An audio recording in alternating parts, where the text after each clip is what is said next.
Il avait réussi une vente absolument phénoménale à l'époque, près de 30 000 francs à Zurich, somme grâce à laquelle il a pu acquérir cette maison, qui a été entièrement évidemment restaurée, transformée, et on a gardé cette salle qui est la salle dite historique, telle que Valette l'habitait avec sa femme Marguerite et ses enfants. On a d'ailleurs dans nos recherches retrouvé un pastel qu'on cherchait depuis très longtemps puis qu'on a retrouvé et qui représente la petite bonne qui travaillait pour la famille Valette et qu'on a mise là simplement parce que si vous regardez, l'ex-voto qu'on voit ici, il est là. Oui, d'accord. Le dressoir, c'est lui. La soupière, elle est là. Et le petit pot de fleurs, il est là. D'accord. Donc on a ce qu'on appelle une mise en abîme, hein, c'est-à-dire une image dans l'image. C'est vraiment un petit témoignage qui montre effectivement que cette salle où vous trouvez, c'était la salle à vivre. Alors il a vécu une quinzaine d'années, surtout les étés. Hein, les hivers étaient un peu trop rigoureux. Donc les hivers, il les passait soit à Savièse, soit à Sion, soit à Genève, parce qu'il est genevois d'origine, Édouard Valette. De 1903 à 1931, c'est-à-dire quand même une grande période, Ramu a fait des chroniques d'expositions qu'il a vues, que ce soit d'abord des expositions à Paris, puisqu'il a habité Paris, que Ramu a toujours, au fond, dit « si j'ai des maîtres, c'est chez les peintres ». Ramu n'a jamais reconnu une sorte de paternité dans le monde littéraire. Il a toujours, au fond, admis, au fond, être l'héritier de la peinture et d'abord, peut-être avant tout, de Paul Cézanne. Ramu, qui détestait voyager, son premier grand voyage, il l'écrit, hein, il a 18 ans, c'est Lausanne-Genève. Quelle audace! Quelle audace, hein! Mais Ramu a accompli le voyage, le pèlerinage à Aix-en-Provence, sur les traces de Cézanne, en essayant de s'immerger au fond dans les paysages de Paul Cézanne. Et il a écrit un petit texte qui est un texte absolument merveilleux, qui encore aujourd'hui, selon moi, est la meilleure introduction que l'on puisse avoir sur Cézanne. Quand on veut connaître au fond le peintre, il faut d'abord commencer par l'exemple de Cézanne. C'est 10 petites pages merveilleusement bien écrites, où il a vraiment, peut-être à mon avis, le premier compris toute la force de la peinture de Cézanne. Pourquoi? Parce que il dit, Cézanne peut peindre 10 fois, 20 fois, 30 fois le même paysage provençal, et notamment la célèbre montagne Sainte-Victoire. Mais à chaque fois, il l'a peint comme éternellement recommencé, comme vu pour la première fois, dans son étrangeté, sans le folklore de Mistral et de Daudet. Et quand Ramu écrit l'exemple de Cézanne, il le dit, je veux être le Cézanne de Lavaux. Hein? Donc il veut s'inspirer, il va parler de Lavaux, il va le décrire sans cesse dans Passage du poète et tant d'autres romans. Le triptyque, derrière vous, présentez 3 portraits. Alors tout d'abord au centre, un tout petit portrait, mais peut-être probablement l'un des meilleurs jamais exécutés, c'est Édouard Valette qui a gravé, donc c'est une eau forte, un Ramu dont on sent déjà qu'il a acquis sa réputation, qu'il sait qui il est, hein, dans cette manière de se poser de dos, en train de condescendre, à tourner la tête vers le spectateur et de lui offrir, au fond, on disait toujours de Ramu qu'il avait un regard d'épervier, hein, ce regard noir, ce regard dur qui le caractérise.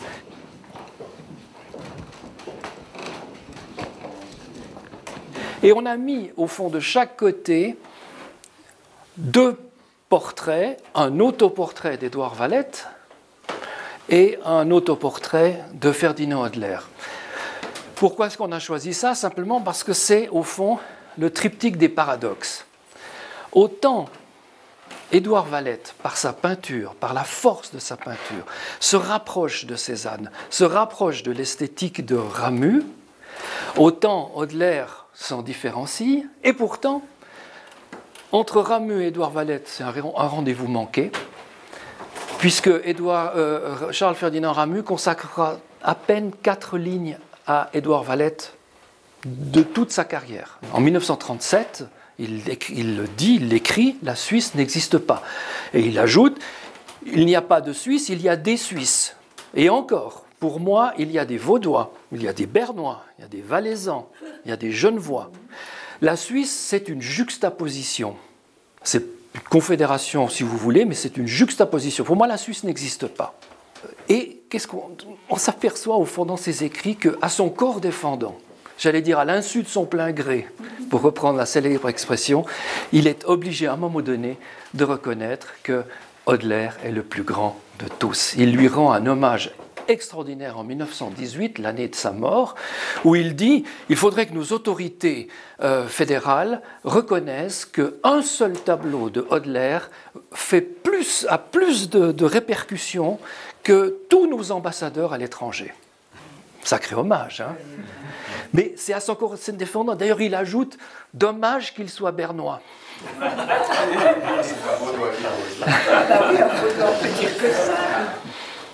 Avec au fond cette idée que l'écriture, c'est celle qui fait exister ou qui fait disparaître le peintre.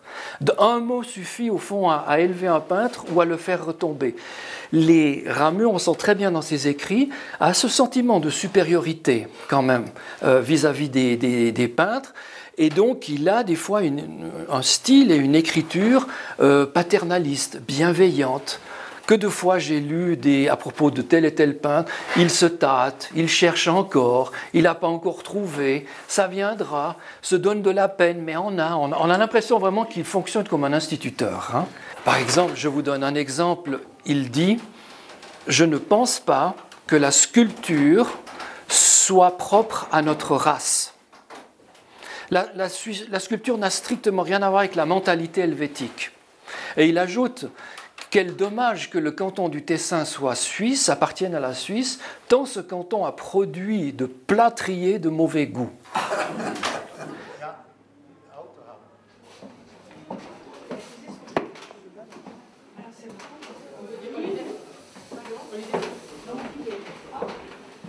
Cette exposition ne pouvait pas se passer de présenter comme une petite galerie, il y en a tellement, de portraits de Ramu exécutés par ses amis, par Alexandre Blanchet par exemple.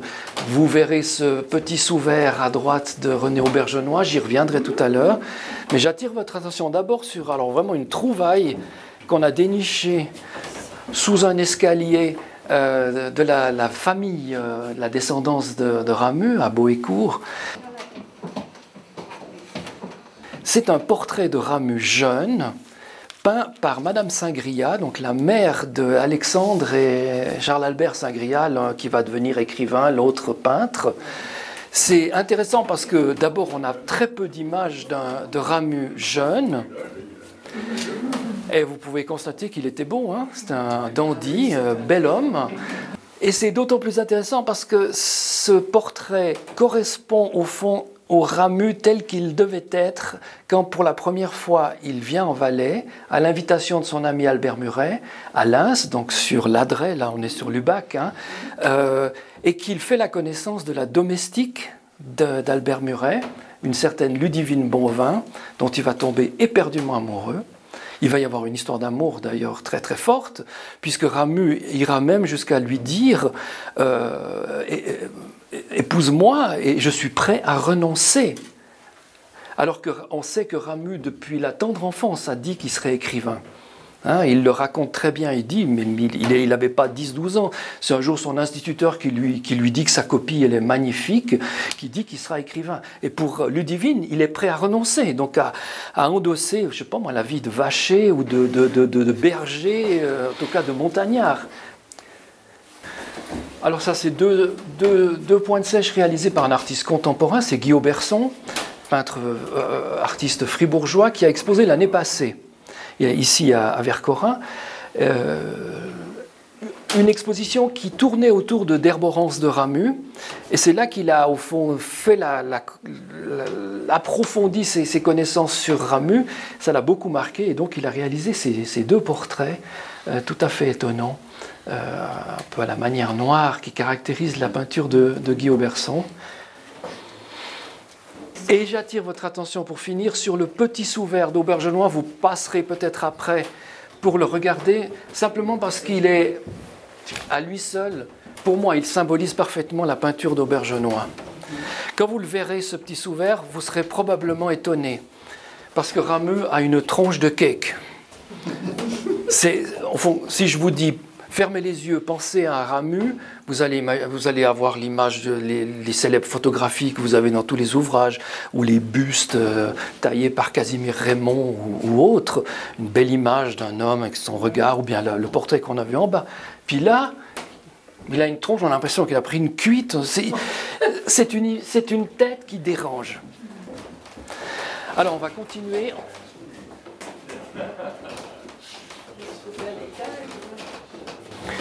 Alors je précise que le visiteur lambda, quand il vient, il reçoit une espèce de petit dépliant où pour chaque tableau, à chaque fois que ça a été possible, on a le texte de Ramus, le texte que Ramus, au fond, dédie à ce tableau. Alors par exemple, ce tableau-là, que Ramus aimait énormément, il le couvre d'éloges, ce tableau,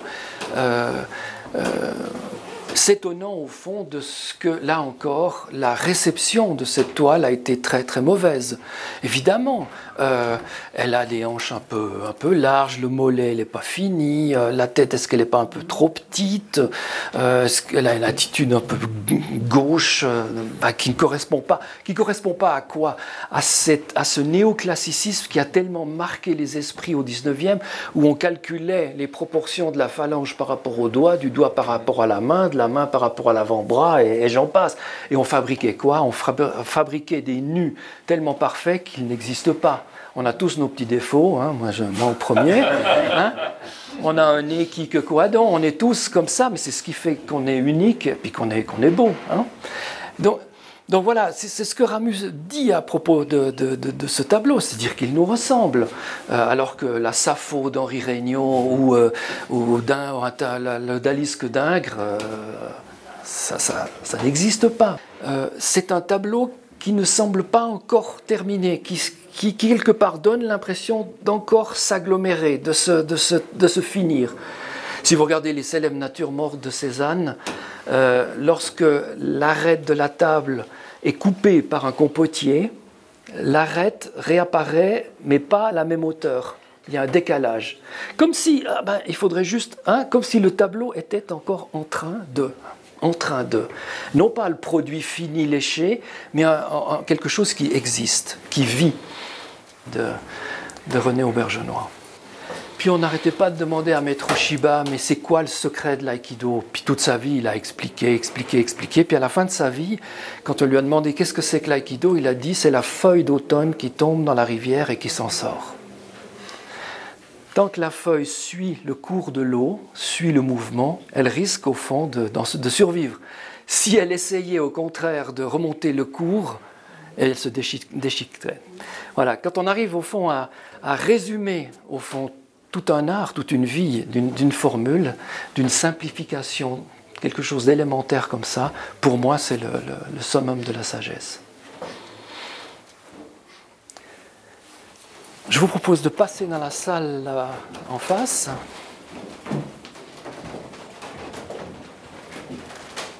Vous avez d'abord derrière vous deux très beaux tableaux d'Alfred Dreyfus qui représentent à droite une scène automnale à Savièse, où véritablement le vieil homme et l'automne sont évidemment associés. Donc c'est à la fois une portée symbolique et en même temps une représentation tout à fait réaliste. Et à gauche, probablement la même maison à Savièse, mais avec cette fois l'été, une Saviésane qui puise de l'eau à la fontaine. Derrière vous, maintenant, vous avez le solitaire, ce tableau d'Abraham Hermanja, très beau tableau aussi, hein, avec des couleurs, j'allais dire, rodlériennes, hein, et surtout un sapin qui, là encore, a une dimension symbolique. Hein. Foudroyé, cassé, brisé, c'est toute l'histoire d'une vie, ça devient au fond une symbolique. Et d'abord, Ramu, tout ce qui est symbolique, ça lui fait horreur. Donc, quelque part, il a, pour Reyfus, comme pour Hermanja, des propos, comme je vous ai dit tout à l'heure, de paternalisme bienveillant. Ce sont des peintres qui tâtonnent, c'est des petits peintres. Espérons qu'un jour ils trouveront. Quand Vallotton peint la scène, Ramu a beaucoup d'admiration pour Vallotton. Il le félicite parce que, dit-il, Vallotton aurait pu, et il ne l'a pas fait, aurait pu chercher à plaire. Mais il n'a jamais cherché à plaire. Il ajoute: il faudrait néanmoins que Félix Vallotton parvienne un jour à se départir, à abandonner, à renoncer à cette froideur qui caractérise ces tableaux. Et pour l'instant, il n'y arrive toujours pas. Et on est tenté de dire heureusement, parce que ce qui a fait la fortune de Félix Vallotton, c'est ça. C'est ce malaise permanent qu'il donne dans ses tableaux. Est-ce que le nu n'est pas si beau que ça? L'eau, est-ce que vous auriez envie de vous baigner dans cette eau qui se paraît glacée? Le fond est désespérant. Voilà. C'est un peu la caractéristique, c'est toujours une espèce de malaise. Suzanne et les vieillards, c'est pas comme ça Et au fond, cette distanciation que Vallotton imprime dans ses tableaux, Ramu ne l'a pas comprise, ou en tout cas ne l'aimait pas. Pour moi, on ne peut pas mieux résumer Vallotton. Aura de l'écrivain, à l'époque, il ne faut pas oublier, Paul Budry, Fosca, Ramu sont véritablement ceux qui font la pluie et le beau temps de la peinture romande. Et c'est assez dommage.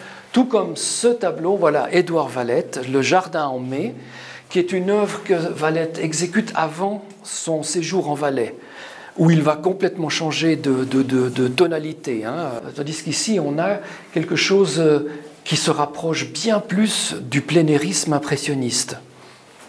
Et c'est le seul tableau que Ramu commande, donc il a passé à côté de toute la production de Valette en Valais, qui est quand même la plus célèbre. Je rappelle que Édouard Valette est considéré comme l'un des peintres suisses les plus importants de la première moitié du XXe siècle. Il le trouve, et ça, si j'étais le peintre, ça m'énerverait beaucoup, il le trouve joli. Il le trouve joli et il ajoute que Édouard Valette a d'autant plus de mérite qu'il connaît ses limites. Je ne sais pas si vous imaginez. Mais c'est peut-être en ayant lu « Il connaît ses limites » que Valette a décidé de devenir peut-être le grand peintre qu'il est. Hein. Vous savez, mon instituteur, il avait dit à ma mère que je n'étais pas fait pour les études. Et ma mère, elle est revenue à la maison avec moi, elle me tenait comme ça. Bah, tu vas lui montrer que tu es capable de faire des études. Hein. Ouais. Des fois, il suffit de ça. Hein.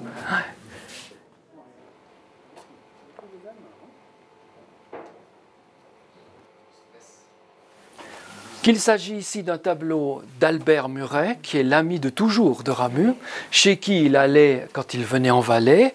Et puis lorsque Albert Muret quitte le Valais pour s'installer à Lavaux, Ramu, qui est à Cuilly, évidemment, se voit très régulièrement. Eh bien, Ramu n'a jamais écrit une ligne sur la peinture d'Albert Muret. Pourtant, ce tableau qui est d'Albert Muret, qui représente le village de Lens, avec l'église Saint-Pierre-aux-Liens, ce tableau appartenait à Charles-Ferdinand Ramu. Donc Ramu savait que Muret était un peintre et il ne lui a jamais écrit. Et on pense que, enfin c'est ma théorie, en regardant la correspondance, quand Ramu écrit à Aubergenois, il parle de Dieu, il parle de peinture, il parle de musée, il parle de choses spirituelles, de la mort. Et quand Ramu et Muret se parlent, Ramu parle de son mal de dos, de l'inconfort des bus valaisans, des impayés, des dettes. Voilà, j'ai l'impression qu'il avait compartimenté. Aubergenois, c'est le peintre. Muret, ouais, c'est le dilettante, c'est le peintre dilettante. C'est surtout un chasseur. Et c'était surtout un gastronome et un fin cuisinier. Il a écrit un livre de recettes de cuisine cuisine à l'ancienne, hein, je veux dire, bon, mais très bonne. Hein, et surtout, il adorait la chasse. Hein, il préférait presque poser ses pinceaux pour prendre son fusil. Hein. Or, quand on regarde ce chef-d'œuvre, qui est un tableau absolument extraordinaire, qui représente précisément Ludivine, même si, quand vous regardez cette magnifique Saviezane, qui baisse la tête, avec toute cette pudeur qui peut caractériser... Vous savez, les Saviezanes, elles étaient un peu surprises de ces peintres qui voulaient les portraiturer. C'était quelque chose de tout à fait surprenant. D'autant plus que des fois, les peintres leur demandaient de s'habiller en costume de fête pour faire les travaux de la semaine. Elles disaient, mais vous êtes fous, nous on a le costume de travail la semaine, et puis il y a le costume de la messe, puis il y a la fête Dieu, d'accord. Mais évidemment, pour rendre les choses plus belles, on leur demandait d'enfiler le maillot, le costume de fête. Mais j'aime beaucoup. Et là, on peut incontestablement sentir qu'il y a quelque chose qui nous rapproche d'Édouard Valette, ici. Mais c'était plus d'une communion. Et ici, vous avez la petite chapelle de Rio, au pied du Mont de Long, et c'est là que Marguerite et Édouard se sont mariés. Et ils ont même séjourné à Rio. Alors, Marguerite, malheureusement, elle décède extrêmement jeune, à 30 ans. Donc sa production picturale reste assez ténue, mais dans 2 ans, je vais monter une expo entièrement dédiée à Marguerite Vallet-Giard, qui le mérite véritablement, parce que j'ai déjà vu 2 ou 3 des tableaux, c'est vraiment une artiste à part entière. Et comme nous sommes à la Fondation Édouard Valette, il était impensable de ne pas quand même proposer 3 tableaux d'Édouard Valette, sur lesquels, malheureusement, Ramu n'a jamais fait le moindre commentaire. Voici l'église de Vercorin, traitée de manière un peu comme la tour de Pise, hein, c'est tout à fait étonnant. Le sommet du clocher qui n'est pas visible, et ça c'est caractéristique d'Édouard Valette, qui disait d'ailleurs, si vous montez cette croix au vent, le tableau tombe. C'est d'équilibre qui fait contrepoids. Ici, une scène dans le cimetière d'Hérémence, hein, le tableau s'appelle Au cimetière, ça a beaucoup frappé Édouard Valette. Valette il a peint maintes fois la mort, hein, le thème de la mort, du recueillement et surtout de l'acceptation. Ça se passe au fond dans une dignité, dans tous les tableaux ou les gravures de Valette, la mort est toujours traitée de manière extrêmement digne, comme si c'était finalement un passage de la vie, la mort. L'année de naissance de sa première fille, c'est l'année où il exécute l'enfant mort. Désolé, on y va. Voici l'un des tout derniers tableaux d'Édouard Valette, en 1928. C'est la ville de Sion. Aujourd'hui, on dirait le vieux Sion. Hein. Et ce qui est extraordinaire, c'est que si vous regardez la partie supérieure avec ses fumées, c'est presque un Audelaire. Et notre rêve, ce serait évidemment un jour une exposition Valette-Audelaire, parce qu'il y a vraiment quelque chose à faire. Et je terminerai avec ce tableau d'Edmond Bille, neuchâtelois d'origine, qui s'est installé à Chandelin, donc dans le Val d'Anivier aussi. C'est un tableau qui s'appelle Le Vainqueur. Et Ramu commence là aussi par dire tout le bien qu'il pense de ce tableau au niveau de la composition, du traitement en perspective du cheval qui est parfait, etc. Mais en même temps, tout de suite, il sent l'influence germanique. Et effectivement, Bille a subi une influence de la peinture et de la culture germanique. Et surtout, il dit, ce que j'aime pas, c'est le côté romanesque. Qu'est-ce qu'il faut entendre par romanesque? C'est-à-dire que lorsque vous êtes devant ce tableau qui s'appelle Le Vainqueur, vous vous dites, vainqueur de quoi? Quelle bataille? C'est qui? On dirait Jeanne d'Arc. Est-ce que c'est un homme? C'est une femme? Pourquoi il se recueille? Il vient d'où? Qu'est-ce qu'il a? Vous êtes en train d'insérer ce que Cézanne appelait la littérature dans la peinture. Il détestait ça chez Vallotton d'ailleurs. Vallotton, un tableau de Vallotton, vous avez toujours envie de raconter une histoire. Qu'est-ce qu'il fait ce monsieur caché sous la porte là, en train de reluquer cette femme? Qu'est-ce qui se trame? Il y a toujours une narration et ça, voilà. Voilà, mais écoutez, j'espère que ça vous a plu. Hein. Merci.